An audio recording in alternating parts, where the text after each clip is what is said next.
And now for our first panel discussion on the blasphemy laws in Egypt will be moderated by Mr. Raymond Ibrahim. Joining Mr. Ibrahim will be Sean Nelson from the Alliance Defending Freedom, Ambassador Alberto Fernandez from MEMRI, and Brother Rachid. Let's welcome them up here.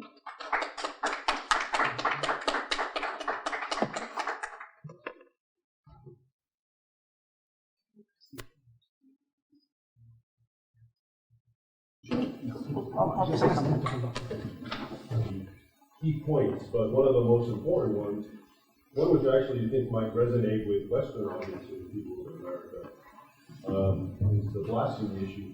Here, of course, it's not called blasphemy, but if you're familiar with what's going on in the current so-called cultural wars, there's a lot of censorship going on. If you have a certain opinion, if you have a certain belief, you get canceled, social media and so forth, you lose your job.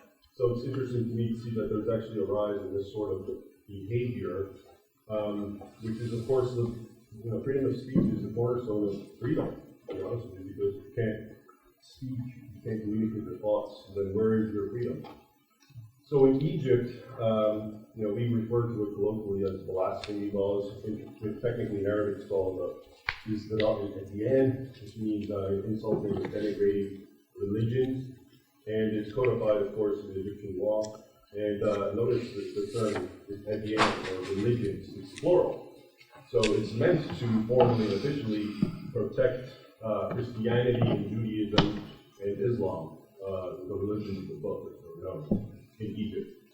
In reality and practically speaking, it tends to be only protecting one religion, the majority religion in Egypt. And it's used and it's abused. I mean, a lot of people talk about how blasphemy laws are abused. Of course, in their own essence, they're intrinsically abusive in nature. But in Pakistan, and I agree with Maggie that probably after Pakistan, which is notorious and horrible when it comes to this blasphemy issue, and so many Christians and Hindus and secular Muslims in Pakistan have been imprisoned and beaten, and others, of course, killed by the mob, for example, in Pakistan. A couple were burned alive, Christian couples, because a Quran was found burned, they couldn't even trace it to them. And when the woman wouldn't catch fire and she was pregnant, they actually added more flame, and then they put her in a kiln, basically a baking oven, to kill her. So that's the sort of passions involved in this particular topic. In Egypt, it doesn't usually get that bad, but it gets close. And you have mobs rise up when they hear something and so forth, and violence. And people get arrested, and as I said, it's usually used against the minority, the Christian Copts. And again, and this traces back in a way to Islamic law, because it's not a matter of he said, she said. Someone accuses a Copt of blasphemy, and the Copt says, no, I didn't.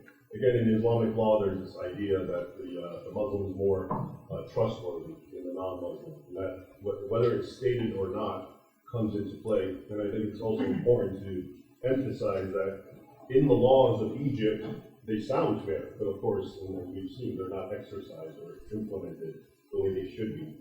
And it's almost like a secret understanding between everyone in the Egyptian society, from the highest echelons of the government to the populace. So that's really the kernel of it all, and as we'll see, a lot of it traces back, and it's not just a modern phenomenon, it's historical, it's been going on for over a millennium. And I think that's the ultimate problem. This isn't some new thing, it's not temporal, it's not necessarily easily fixed, but it's something that's sort of ingrained in that society. So we have three excellent panelists, and I'll introduce them. I'll introduce them separately, and each one will come up and give us about 15 minutes, and then we'll have a quick Q&A. That's time for this. The first panelist is Sean Nelson, Legal Counsel of Global Religious Freedom, ADF International. Mr. Nelson serves as Legal Counsel for Global Religious Freedom, ADF International, where he advocates on behalf of Christians and other religious minorities being persecuted for their faith around the world, and particularly in the Middle East, Africa, and Asia. In his role, he supports ADF International's allied lawyer network who represent clients facing significant violations of religious freedom. Based in D.C., he engages with various government actors, international institutions, and other organizations to coordinate efforts to promote religious freedom worldwide. and writes frequently on this topic. Please join me in welcoming Sean Elton.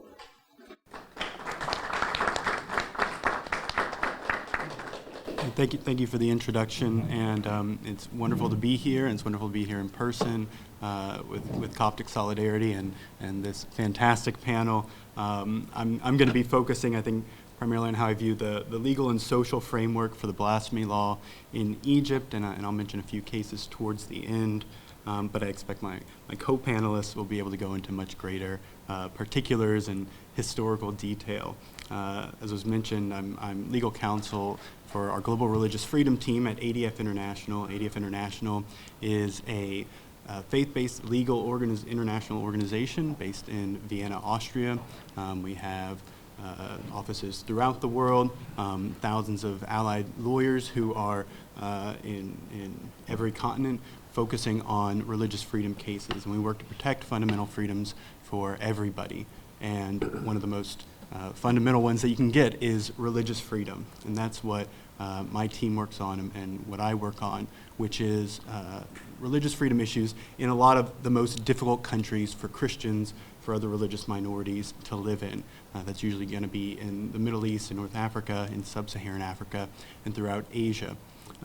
For this panel, for thinking about blasphemy laws,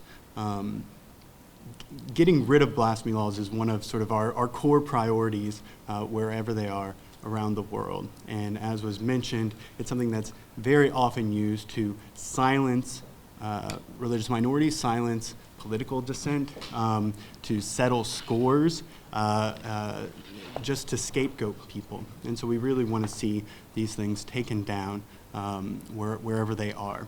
And when I was first invited to be on this panel, I think there was a question about apostasy laws as well. And so I kind of want to just talk a little bit more broadly about apostasy and blasphemy laws and how they really violate the core rights of religious freedom. When we think about what are the core things that religious freedom are what is that meant to protect? We think of the right to choose your religion, choose your beliefs, or to not have them at all, right? That's one of the most fundamental things. That's what we see in international documents. We're talking about the right to freedom of worship, to be able to safely go to whatever house of worship you would like to go to without worrying about interference. We're talking about the right to live out your faith, to be identified publicly with your faith so that you're not attacked. And we're talking about the right to be able to share and talk about your faith, which, as was mentioned, involves the freedom of expression. In fact, religious freedom is intimately tied up with all sorts of other fundamental and core freedoms: freedom of expression, freedom of association, freedom of the press, so that people can know what's going on. And so when we look at apostasy laws and blasphemy laws in general, they are some of the most potent tools of governments and people who would wish to persecute religious minorities in terms of attacking some of those very core fundamental aspects of religious freedom. So for apostasy laws, what does that attack? That attacks the ability to be a particular member of a religion, to change your religion, to determine that for yourself. And so we see there's kind of a scale for all of these things, right? On the one side, you'd have the most open version, which is there are no restrictions, right? You don't have to tell the government when you're going to change your religion. You don't have to tell them what religion you are.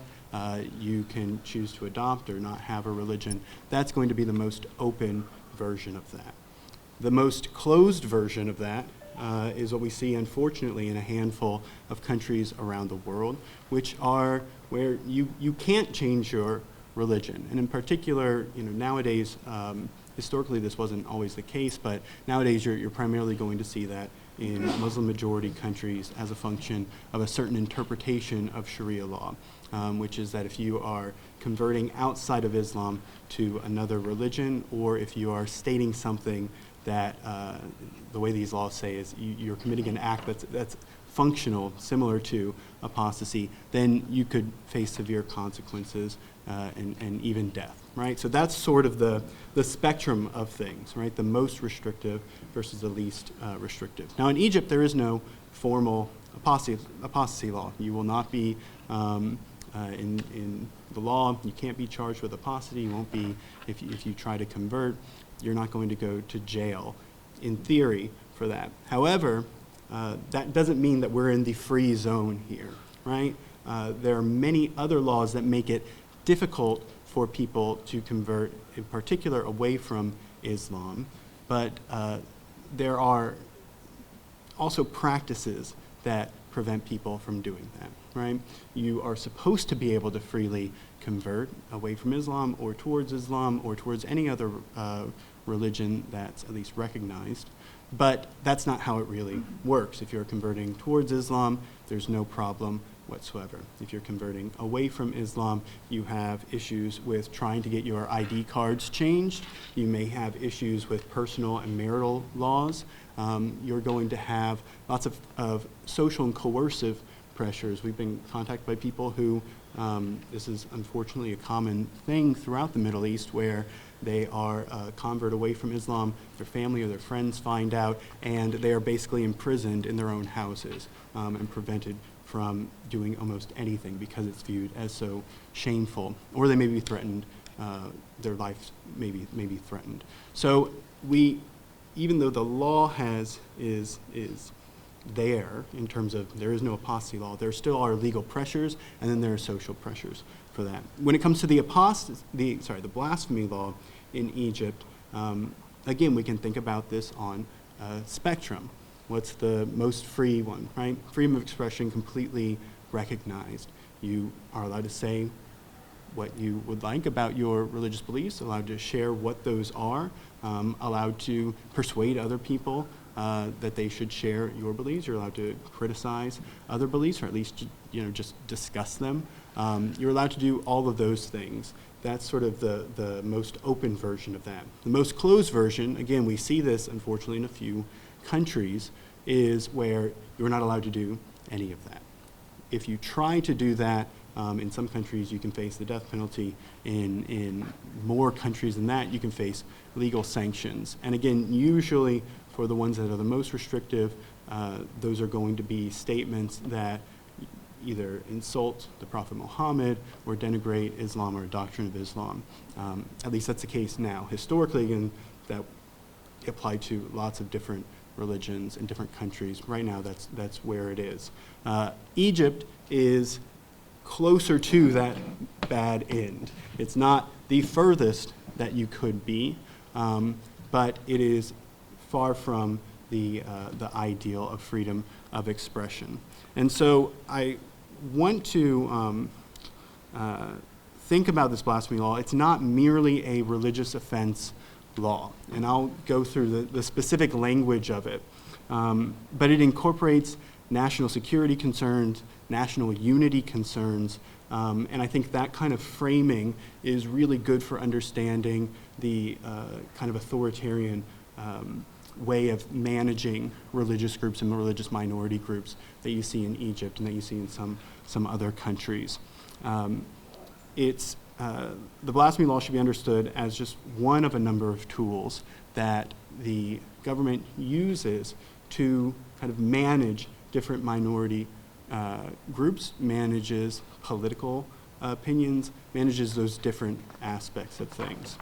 And when I say it's not just a religious offense law, as was mentioned, the law itself talks about the three recognized, the heavenly religions of Islam, Christianity, and Judaism. In practice, it is used to protect Islam. And of course, it doesn't actually get applied towards any other religion, whether it's recognized or not recognized. And so I want to talk about the specific wording of it, because I think it's a very interesting wording. So the actual law is in the Egyptian Penal Code. It's Article 98F. There are a number of other laws that restrict speech in different aspects, but this is the specific one when people are talking about the blasphemy law. And the language is detention for a period of not less than 6 months and not exceeding 5 years, or you could pay a fine. That's the penalty inflicted on anybody who exploits and uses religion in advocating and propagating by talk or in writing or by any other method extremist thoughts with the aim of instigating sedition and division, or disdaining and contempting any of the heavenly religions or the sects belonging thereto, or prejudicing national unity or social peace. And so the one, as you can see, that's an interesting collection of words there that can be expanded to, like a balloon, can go to kind of any size, right? You could, one of the key words there is extremist thought, right? So in one way, the law is defended, and similar laws are defended on national security grounds. This is really about violent extremism. That's what we're trying to get, that's what we're trying to stop, that's what we're trying to limit. And we think that by having that law, that makes it in comport with international obligations, like the International Covenant on Civil and Political Rights, or any other kind of agreements, right? And if that were the case, if there were any other things that defined extremism in the law, saying, no, we're just talking about violent extremism and people who are about to commit terror and things like that, then fine, none of us would be here talking about this, right? But that's not what it's actually used for. And as you see, as you go through the list of different things that the extremist thought is connected to, you can see just how expansive, like the balloon, just how expansive this definition could be, right? Instigating sedition and division. What does that mean, right? Does that mean that you have joined a militia group, that you are promoting them? Or, then you have the question, what's a militia group? Or does it mean that you are disagreeing with the authorities in a way that they're concerned might reveal something bad about them, or might reveal something critical about them? And that's what we see this getting used for, is this sense that the government is always worried that there is going to be, if there's any hint of criticism or problems or things like that, that somehow destroys national unity, right? Rather than allowing people to freely talk and discuss and improve things, which is another way of viewing national unity, which is a positive way of viewing it. The idea is that if you discuss things, then that can cause agreements or disagreements. Disagreements can cause violence, and then the whole government and everything falls down, right? And so you have this very restrictive view there. Disdaining and contempting any of the heavenly religions. Again, it's interesting that this is focused in theory on the Abrahamic faith rather than any other faith. But in practice, it's primarily about disdaining and contempting Islam. But those words as well are very, very pliable and flexible. Merely stating your belief about something, sharing your opinion, which is, again, a core internationally recognized right, that to somebody could be disdain and contempt.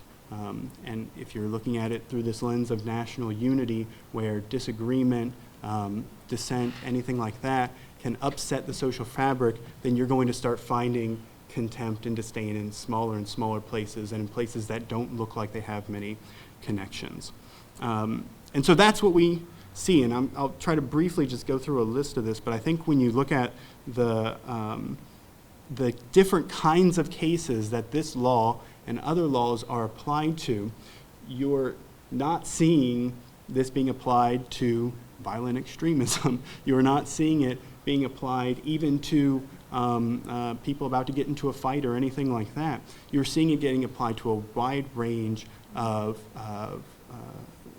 religious and religiously inflected political speech, advocacy, especially in human rights advocacy, and in journalism. And so from 2014 to 2018, USCIRF, the U.S. Commission on International Religious Freedom, they reported that 44 out of the over 600 blasphemy cases in the world were in Egypt, right? Which means Egypt itself accounts for just a little bit under 10% from that period alone. So this is a law that is significantly used. It gets kind of added on to a lot of other laws as well.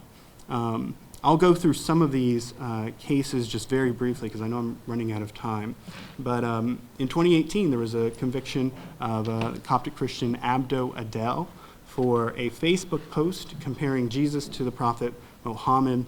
After his arrest, there was mob violence against the Copts there in the community and their homes. 90 rioters were arrested, but most of them were released in a community reconciliation session, right? And so all the things that people are going to be talking about today, they all work together to marginalize the Coptic Christian community, to marginalize religious minority voices, and to basically dissuade people from saying anything that looks like it's out of bounds.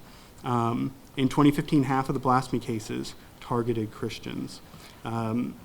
In very, very recent years, which is to say 2021, it does seem like there was a slight dip in arrests and convictions, but it's whether you think that's a trend or not, I would be very surprised if there's a trend. I think we're seeing more blasphemy arrests and convictions in the region generally, but it'll be interesting to see. At the same time, there have definitely been some notable ones recently. Ahmed Abdul-Mar, he was a lawyer and a writer. He was sentenced to 5 years under this law in November 2021 for criticizing some Islamic jurisprudence and some jurisprudence and various Islamic wars throughout history.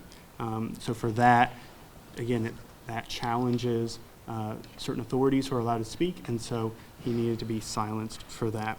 Atheist Anas Hanan, he was sentenced to 3 years in 2020 for his participation in an Egyptian atheist Facebook page. So just having that out there saying this is a group that exists, here's what we believe, that can be enough. In November 2020, there was a prosecution of Christian Youssef Hani for alleged insults to the Prophet Muhammad in a social media argument.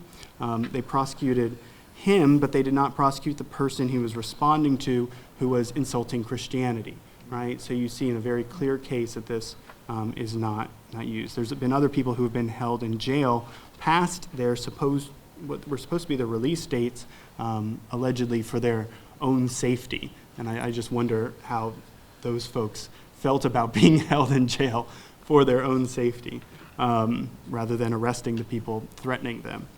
The law is also used to police morality, which is kind of a strange thing because the law doesn't seem to target morality, and it's supposed to target extremism, not morality.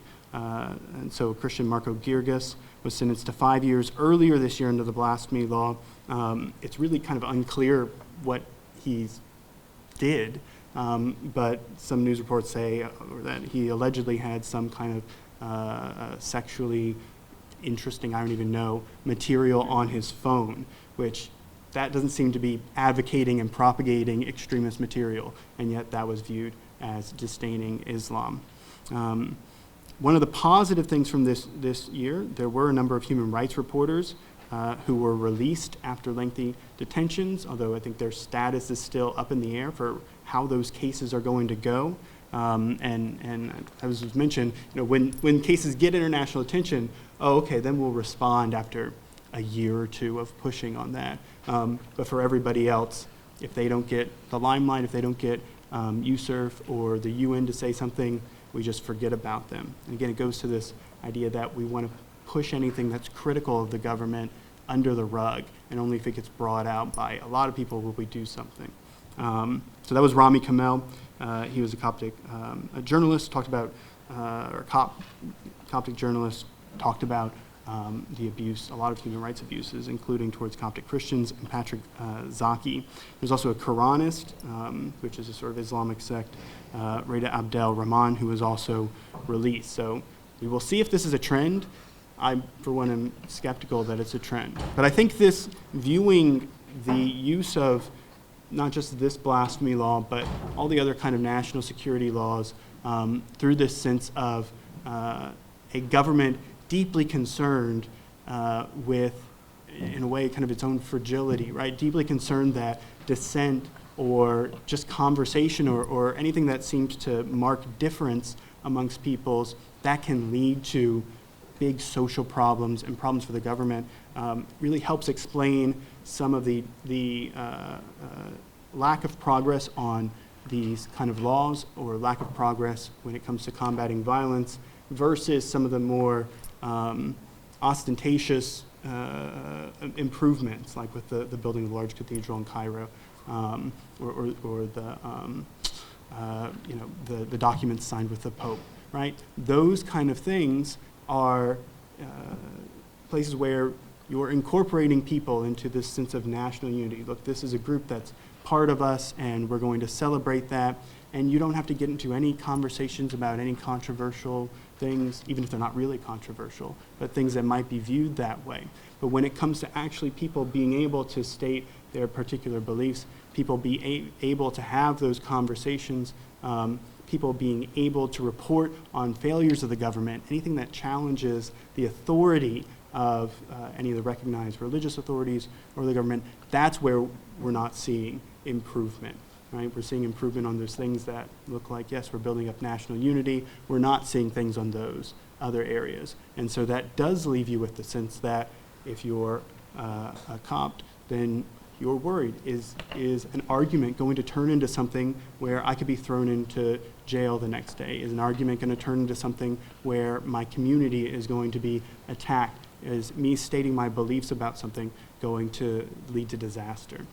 So that's my overview of how I view things. So thank you.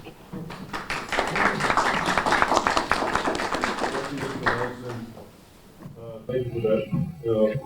You said a lot, which is important. Keep in mind that one thing that came to my mind, which I think needs some elaboration, is the point that you mentioned where oftentimes these apostasy laws are not worded in the classic definition used left, Islam, or whatever the case may be, and therefore the enemy. They're couched in really national language and security language. So basically, for example, this is commonly, especially in Iran, where most of the Iranians are born Muslim, as most Muslims are, and if they convert, it's not necessarily the apostasy law that gets them, but it's because by converting, you're now sort of seen as a dissident. You're not part of the group, and it really shows you how when you boil it down, it comes down to very tribalistic thinking, because it's not the Western understanding of religion, which is okay. We all live under civic rule, and we can all have our own individual religious beliefs.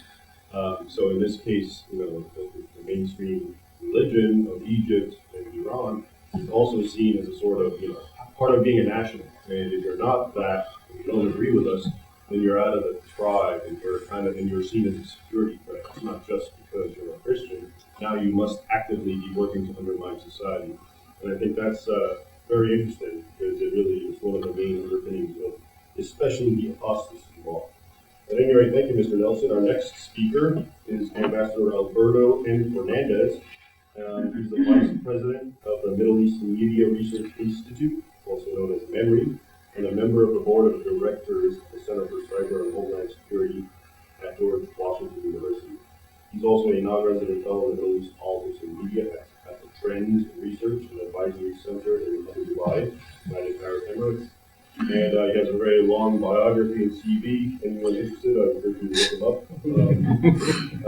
So without any further ado, Mr. Fernandez. Thank you.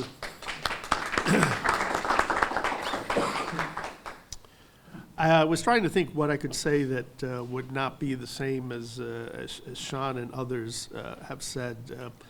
And I thought that I would talk about, I think, an underexplored aspect of the problem, which is kind of the national security aspect of the issue. In 2017, I was appointed head of Middle East Broadcasting Networks, which includes Al Hurra Television.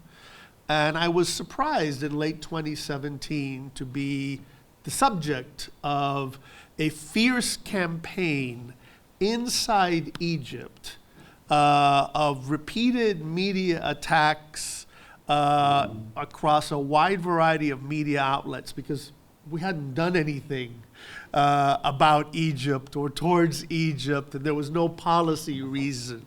But it was a very intense campaign, and it was, kind of political and personal as well. It didn't make much sense on the surface. I remember a sympathetic Egyptian journalist passed me a copy of the talking points that media outlets were provided by Egyptian intelligence, because Egyptian intelligence largely controls the media, including the private media in Egypt. And the real fear seemed to be not that Al-Hurra was going to be pro-Islamist, but somehow that it would be a space for criticism of the regime that was not Islamist, that was secular or liberal or whatever, and that so that the outlet needed to be kind of discredited. I was thinking about that because when we talk about blasphemy, when we talk about apostasy, there's a world of difference between what is written down, what is written, say, in the Egyptian constitution, and how policy is actually implemented by the state, particularly by the national security state, which is the arbiter of almost all power inside Egypt. And even though Egypt is, say, an authoritarian regime, if I can use that, it does need the military, the security services, do need some sort of political buy-in, either real or feigned, to compensate for whatever can come up that will be unpopular, whether to say these are unpopular economic or political decisions, questions of corruption, decision of, say, surrendering islands to Saudi Arabia, anything that could kind of make people unhappy. So the state, even though it's not, say, a pure democracy, is conscious of public opinion, is conscious of the way people feel or how people see things. Authority over morality, over questions of faith, over blasphemy, over apostasy, over orthodoxy, is real power. It is power to distract, power to cow, but also power to present one's institution as the ultimate guardian of the country's spiritual and ideological well-being. So it becomes a power, and this power becomes a source of legitimacy. We've seen it many times where we see rulers in the Arab and Muslim worlds embrace Islam or embrace Islamism to kind of reinvent themselves. Sadat himself buried Nasserism in the 1970s by allowing 100 different flowers of Islamism to bloom. Some of those flowers, of course, killed him a decade later. In Sudan, we saw Jafar al-Numeri start as a communist and a Nasserist and end as an Islamist, executing people for apostasy, including, by the way, Mahmoud Mohammed Taha, who was executed for apostasy after the Egyptian government got permission from Al-Azhar to do so. Al-Azhar telling the Islamist regime in Sudan, yes, Mahmoud Mohammed Taha, the Sudanese reformer, this man is indeed an apostate, he can be killed. We saw this, for example, with Saddam Hussein and his Islam campaign, which gave space for Islamists, including a zealous university student who later became known as Abu Bakr al-Baghdadi. This is Ba'athist Saddam Hussein creating space for Islamism. So the power to punish apostasy, the power to punish blasphemy, is a national security power. It is a political, you could say, a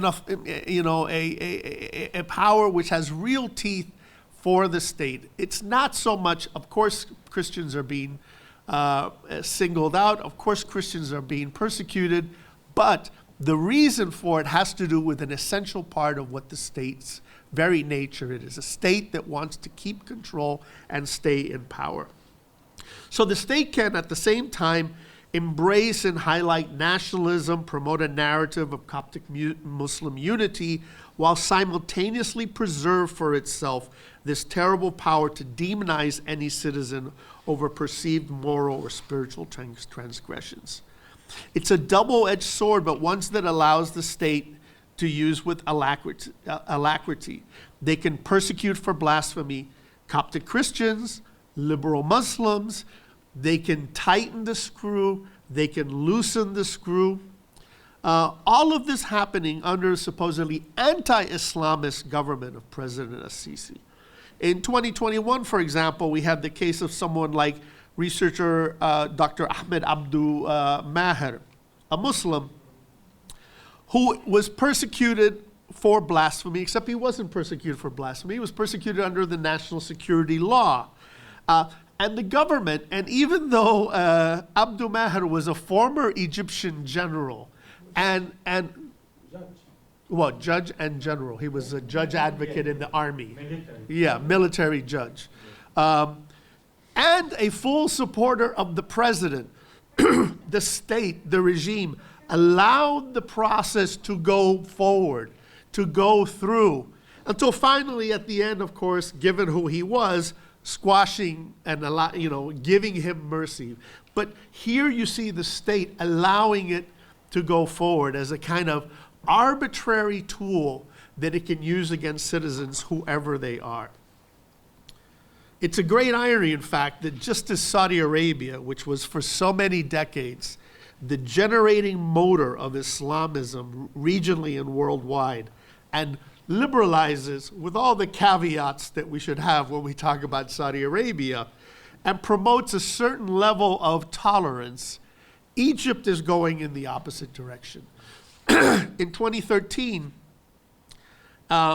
and even before, the decision was taken by the Egyptian authorities to prescribe certain types of political Islam while allowing others.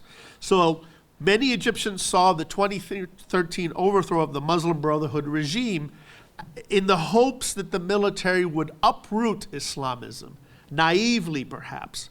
But what actually happened was the political isolation of a particular organization, the Muslim Brotherhood, coupled with a massive rise of Islamism, non-MB Islamism, and Salafism at the same time.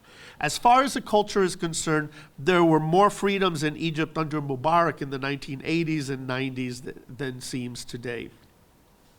And since the state doesn't actually promote liberalism or secularism, and actually allows the increasing Islamization of the public sphere, this makes the space the regime has to police and look over, the moral policing tiger that it has to ride, much more narrow, much more fraught. So it has to exercise more control, more zealotry for the sake of preserving itself and preserving the state. So the state allows activities and then doesn't allow them. It allows anti-Semitism and then punishes anti-Semitism. It allows anti-Americanism and then tightens the screws on anti-Americanism. It forgives and it punishes at the same time. MEMRI recently had a clip on the private Al-Hadath Al-Yom television station by host Mohammed Musa, where he talked about Freemasonry, Al-Masoniyya. And this masonry was about what? The protocols of the elders of Zion. He never used the word Jew or Judaism, but it was about how this Masoniyya was, what was it doing? It was the one that was spreading deviant art and corruption in society in Egypt, threatening Egypt. The word Jew was never used, but the implication was clear. I think that, while we hope that there will be changes in Articles 98F and 161 and 176 and 178 of the Penal Code, or the second article of the Constitution, or in the 1996 version of the Hizbullah, these are all things that are actually almost beside the point. The point is that the very arbitrary nature of implementation of all of these things by the state is a feature and not a bug of the system. Even if all these laws were modified or removed, the national security laws that allow all these things to happen would remain a sword of Damocles over the system. We often forget when we talk about political Islam and extremism that much of the Islamism and intolerance that we see in the region is not so much organic or revolutionary, but actually the result of state action, of states allowing it, of states using it as a tool, as a political tool. Just as, for example, Gulf states promoted the Muslim Brotherhood for many, many years, for decades, until they decided this is a really bad idea, we need to stop doing this. You see, for example, in the biography of the infamous Syrian jihadist, Abu Musab as-Suri, who began as a Muslim brother in Egypt and then was part of the terrorist faction of the Muslim Brotherhood, the Revolutionary Vanguards, when he flees Damascus in the 1980s, he temporarily finds refuge in Jordan, in Egypt, and in Saddam Hussein's Iraq. None of these states were Islamist states. None of them were Muslim Brotherhood regimes. Why did they provide him refuge, at least temporarily? Because their interests were against Ba'athist Syria. So it was a very kind of using this as a weapon and using this as a tool against adversary. Later on, for example, we saw the Assad regime do the same thing in 2003 when this supposedly anti-Islamist regime facilitated the move of thousands of jihadists into Iraq to kill Americans and to kill Iraqis. In Egypt, the current authorities allow and give important space, both physical and ideological, to Islamists, to Salafis, as long as they are ostensibly anti-Muslim Brotherhood. This is, to me, is the heart of the matter. The national security dimension of it, the need of the state to use, you could say, a non-Islamist version of al-amr bil-ma'ruf, al-amr bil-ma'ruf used by nationalists, not by Islamists, as a weapon and as a tool.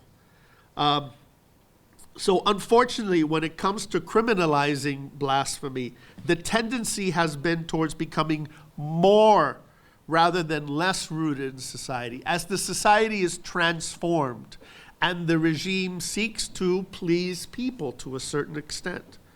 The authorities in Egypt are riding a blasphemy train that they cynically help create and feel that they can't get off. Thank you very much.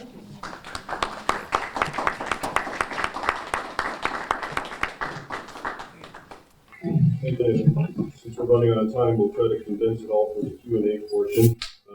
Our next guest is, well, according to that plaque in front of it's Raymond Ibrahim, but it's actually Brother Rachid.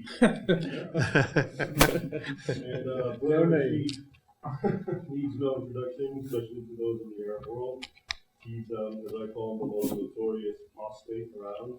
And he's actually quite the blasphemer, because on his weekly shows, where he dissects Islam, he naturally blasphemes according to the strict Islamist interpretation. He's definitely well placed to give us one of the best interpretations, because unlike what we've been hearing so far, which is very important with the underpinnings, it's all theoretical. He actually has lived it. He's from Morocco, left Islam, became a Christian. He can tell you more about his travels.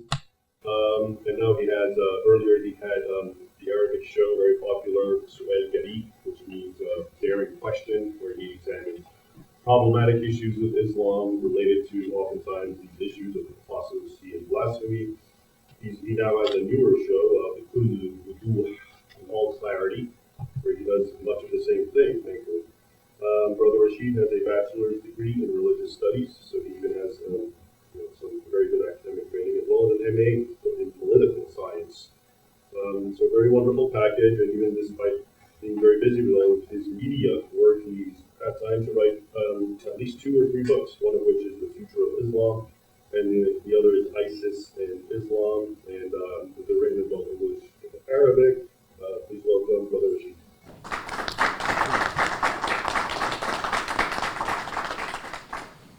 Well, thank you. Blasphemy laws, they are not just a topic for me, they affected me personally, as Raymond shared. I left Morocco because I was under a threat to be arrested at any time because of those laws, and I had many visits from secret police so many times, taken and interrogated under blasphemy laws. In Morocco, they call it shaking the faith of a Muslim. They don't call it blasphemy laws. It's like if you talk to a Muslim and his faith is shaken After that conversation, you'll be arrested for that. And since I left Morocco, I cannot visit my home country because of those laws. If I visit Morocco, I'll be arrested at the airport. My brother was interrogated instead of me. My father, before he passed away, he was interrogated, and they asked them questions about me. I cannot visit any Arab Muslim country personally because I will be arrested for the same reason. If I go to Egypt, I think I will have one-way ticket, and I will not buy the other one. I have even a threat wherever I go. If I have a gathering more than a certain number of people, I always hire security guards, even in America and Europe. And that's also because there are many protectors of Islam around the world. So let's dig into the topic. Blasphemy laws are vague usually. They are not really precise, so you cannot tell exactly what blasphemy is and what is not. So they are vague. For example, what's included to be an Islamic symbol?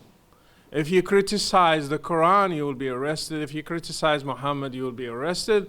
So where is the limit? If you criticize the wives of the Prophet, you will be arrested. If you criticize the companions of the Prophet, you will be arrested. And now even if you criticize al-Bukhari and Muslim, you will be arrested. And the list can go on and probably include even Sheikh al-Azhar, which like he's an Islamic figure now. If you criticize him, probably you will be arrested for that. Al-Azhar institution, for example, can be protected under the same term. So where is the limit? Where is the red line? There is no red line. Everybody can include everybody. So let's say you are a Shi'i living in Egypt and you don't respect Omar and Abu Bakr, for example, because for you, they just hijacked the authority from the family of the Prophet. If you criticize Abu Bakr and Omar in Egypt, you will be arrested for blasphemy. So even a Muslim Shi'i cannot really express himself clearly in Egypt. So the term is vague, and because it's vague, they can apply it to anybody at any moment for any reason. And this is one of the most dangerous things. It can be used by authorities against their enemies, their critics, their opponents, anybody they don't like. Also, the second thing about it, it's made to protect Islam, as many mentioned and shared. It's not made, even if it says religions, it doesn't include Christianity and Judaism and any other religion. It's just to protect Islam. This is one of the most problematic aspects of this law, because Islam in its holy texts, it criticizes other religions. It criticizes the pillars of Christianity, for example. It criticizes crucifixion. It criticizes divinity of Christ. And in response to that, a Christian living in Egypt cannot say anything. He can only defend his faith without mentioning Islam. So if he says, for example, I'm just giving an example, if he replies to another Muslim, I don't believe in the Quran. If the Muslims say Jesus was not crucified because the Quran says so and so, if the person replies and say, I don't believe in the Quran because it's not from God, he will be taken to jail for that. So it's not really, I'm not talking about fairness, about logic or anything. There is no logic in it, because Islam criticized Judaism, criticized Christianity, and it's recited, its holy texts are recited every day in mosques, and nobody can object or say anything, even when it concerns their own faith. The other thing, this law is made against Christians and former Muslims. Christians are silenced under this law. Many Christians were arrested just because sharing a message on social media. Even likes, if you like a post on Facebook that criticizes Islam, you can be arrested for that like. Personally, I have many people send me private messages on my social media. They say, we support you, but we cannot say it publicly, because if we do so, if we even click, even if we follow your page, we might be arrested for that. That means that they are living under fear and under,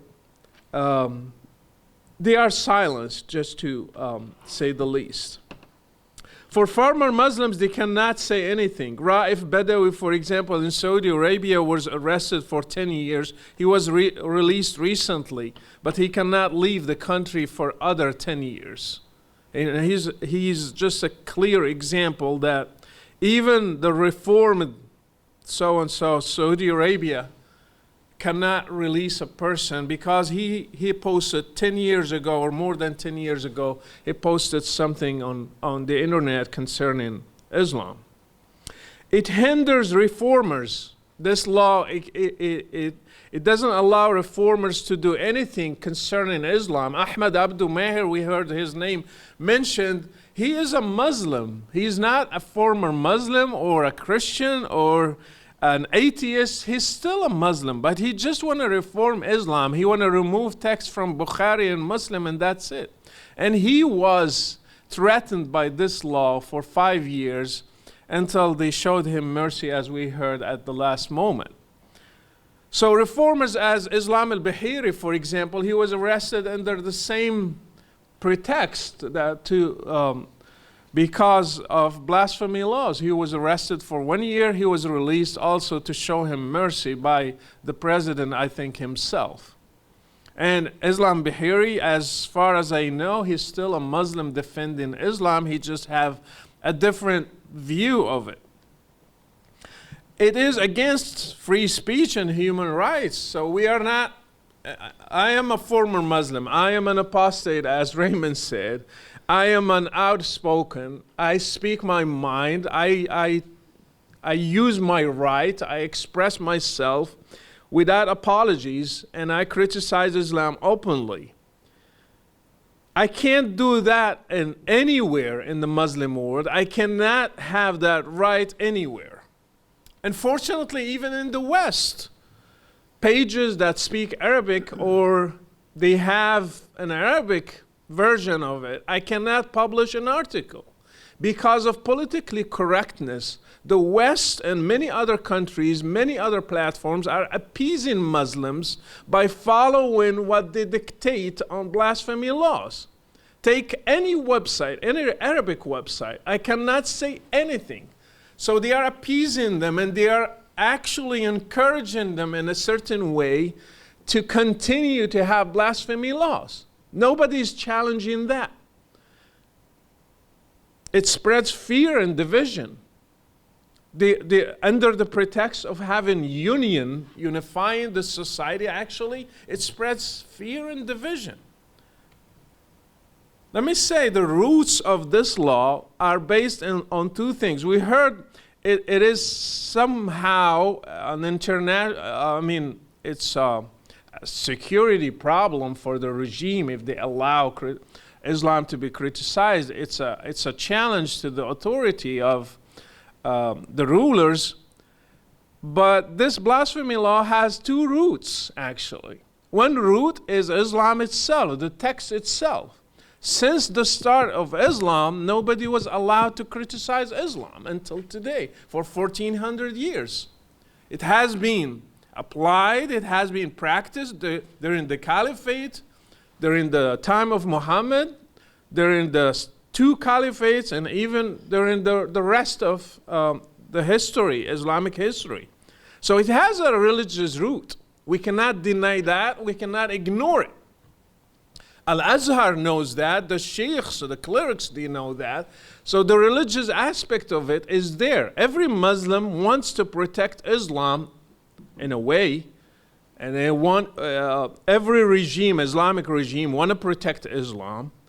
But the other root of it is protecting authority itself.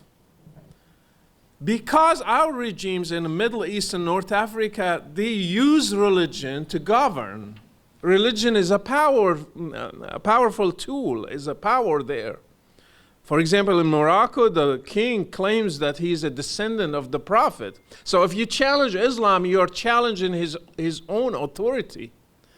Even in Egypt, al-Sisi, even if he says he's just the president of Egypt, but in a way, he is the protector of Islam. And you can say the same thing about Saudi Arabia, about Jordan, about any Islamic country. They are supposed to protect Islam. If they do not do that, other Islamic groups will challenge their authority and they will govern instead of them. So they're in a dilemma as well. They don't know what to do, actually. If they don't do it, others will do it, and they will be popular among the people. So now, what is the solution? How we deal with blasphemy laws? One of the things, we have to expose them every time. We have to have media coverage. Usually we heard like 90% of the cases when more than 90%, the 1% gets the attention when it comes to Christians being persecuted, and the 99% will not get attention. The same thing applies when blasphemy laws. Many are, I just got a case in Morocco. A lady in Morocco was sentenced for, I think, 3 years, as I remember. 3 years for blasphemy against Islam, just for posting something on Facebook. Many cases are not covered in the whole Muslim world. So we need media attention. We need to cover these stories. We need to expose these laws. We need to give platforms for people who are expressing themselves and criticizing either Islam or trying to reform Islam. We need to give them platform because they don't have any in Muslim Arab countries. And thank you. And thank you, everybody.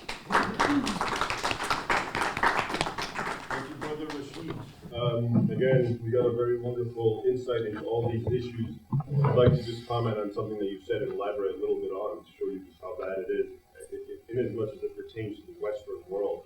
The OIC, I'm sure many of you are familiar with it, it's called the Organization of Islamic Conference or Cooperation, which is almost every Muslim country part of it, and it has great influence on the international scene, the UN and so forth, is, as Brother Rachid said, trying to force even Western nations to adopt blasphemy law or versions thereof.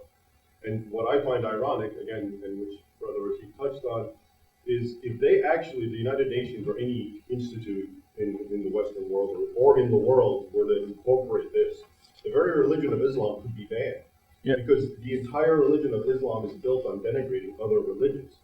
In the book, in the Quran, in the Hadith, Christians are attacked, the religion are attacked by name, Jews, same thing. No other religion does this. Christianity doesn't, the New Testament doesn't attack the Old Testament, it seems a continuation. Jews don't attack Christians because they precede them in time, but the Muslims come after them both, and within their actual holy book in the Quran, you have fight and kill the kafir, fight the people of the book, take the jizya from them, while they're feeling humble. Do not befriend the Jews and the Christians. They are their own friends. Whoever befriends them is like them, an infidel. Hates all non-Muslims, including Jews and Christians. So it's just amazing to me the irony that this entire religion is built on denigrating others, and they're going out of their way to insist that others respect religion. Okay, so with that, we'll take some questions.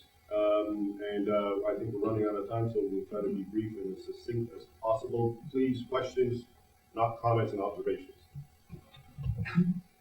Thank you for this presentation, which was very nice. As a matter of fact, blasphemy laws and applications are supported mainly in the environment that's supported mainly by the Azhar Institute. Do you know that the Azhar Institute has schools from kindergarten till universities? About 1/3 of the education system in Egypt is Azhar system, which makes the students from day one till they go up and get graduated, doesn't deal with any Christian in his life. In addition to the curriculum of this system, are full of hate principles against unbelievable, non-Islam.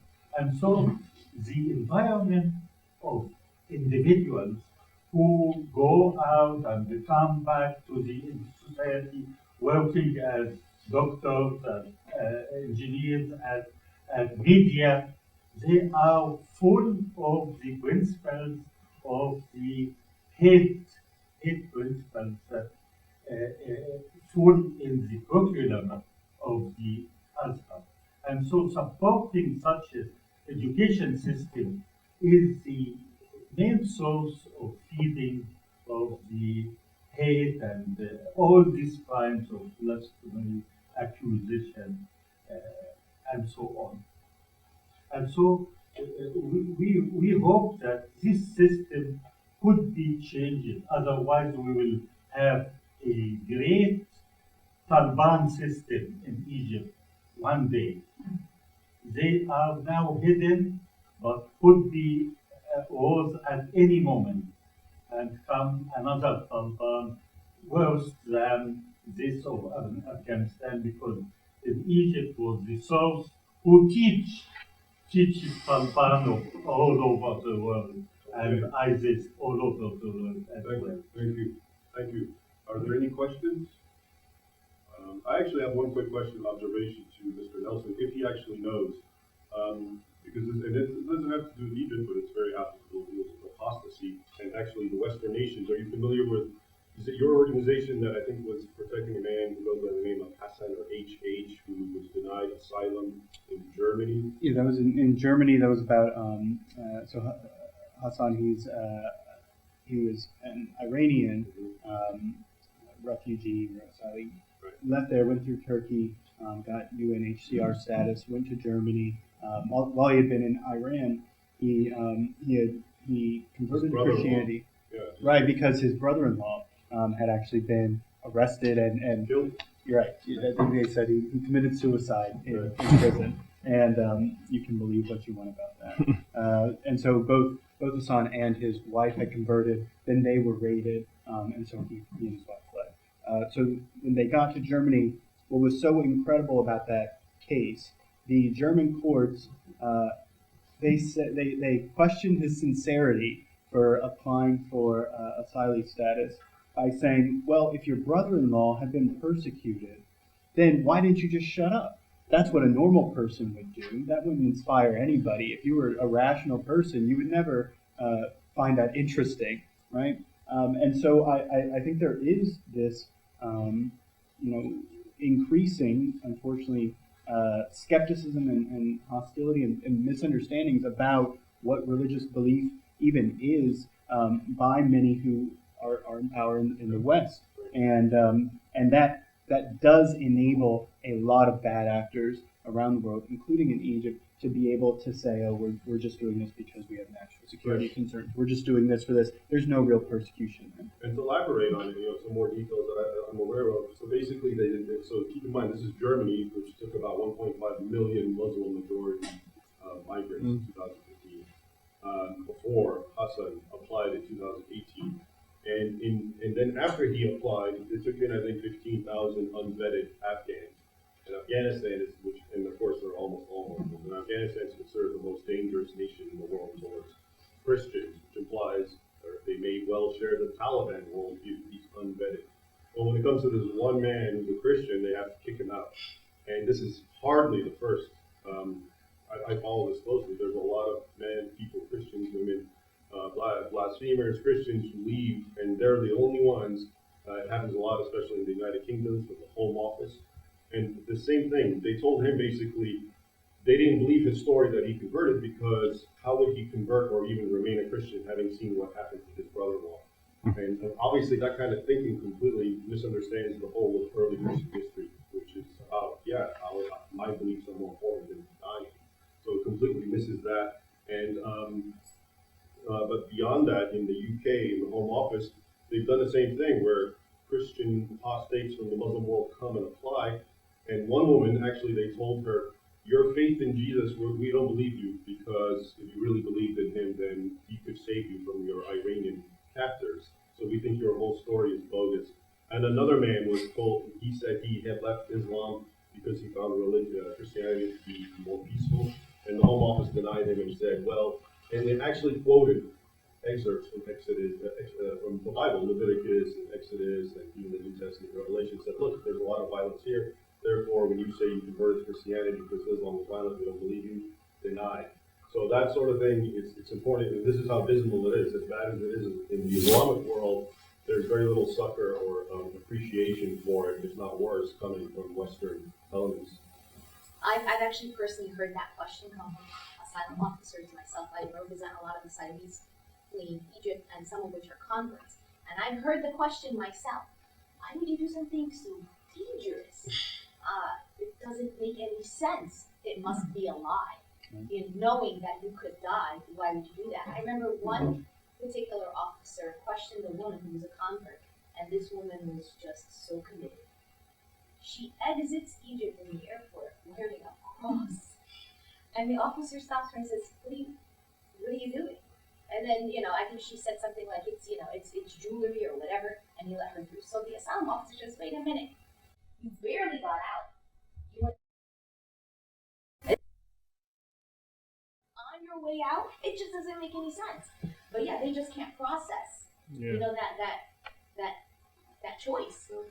It's a personal choice. And it's and some interesting. people are willing to die for it. Right, and it's interesting because when you go through that process, the government, they're supposed to be a neutral arbitrator and look Right. at this without bringing in religion or their personal views or anything like that, just examining the sincerity. But all of these statements are actually theological, religious statements. Oh, how could you really do that? How could you really believe this? If it's assumptions that they're having about what is meaningful in my life. What's meaningful in my life is just my material life. That's the assumption they're bringing, and that disconnect, I think, is increasing. And that case for Hassan went to they tried to appeal it to the European Court of Human Rights, and it was just summarily denied, even though it's such a clear violation of every piece of guidance of how you handle these things. And when you're coming at any religious freedom issues, especially in very, very difficult countries, with a purely secular mindset of, all that matters is just these sort of material things, then you're going to misunderstand so much about what's actually happening in the country, about how the victims are being victimized, about the different kinds of pressure, and about how power is being exercised in the country. So it's something that really has to be changed. And it's wonderful that there's lots of people who are trying to do that, and we just have to be louder about it. I have a real quick question. You touched on how deeply rooted Islam is in those countries have. How realistic is it that Islam can be reformed? We hear a lot about reformation, and that's what needs to happen, but who's willing to take that risk to actually want to reform? And I actually thought to say that was probably a deep question, and it might maybe be better placed towards the end of the conference to get whoever other panelists on board, because I think that's such a large and far-reaching and important existential issue. Unless anyone really is eager to answer. I don't think so. All right. Yeah, please join me